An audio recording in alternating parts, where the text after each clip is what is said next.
कसाही नवरा असला ना, बाई संसार करतेच. दारुड्या नवऱ्याच्या बायका पण संसार करतात. 2 खातात 2 देतात, पण संसार करतात. ती घटस्फोट घ्यायला जात नाही. ती पोरांसाठी शांत राहती, स्वतःची कामं करत राहती. आणि नवरा आहे ना माझा, पडू दे पिऊन म्हणते, निदान मला सुरक्षितता तरी आहे म्हणून करत असती कामं. बायकांनो, विचार करू आपल्या ताकदीचा, सहनशीलतेचा. अगं, देवाचा आपल्यावर गाढ विश्वास आहे. देवानी सांगितलंय तुझ्या पोटी जे जन्माला येणार आहे ते उत्तम येणार आहे. त्यामुळे तुला समृद्ध आई होता आलं पाहिजे.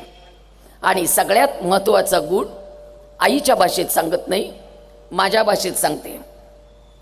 डॉक्टर व्हा, इंजिनियर व्हा, वकील व्हा, शिक्षिका व्हा, प्राध्यापिका व्हा, प्राचार्य व्हा, शास्त्रज्ञ व्हा, इन्स्पेक्टर व्हा.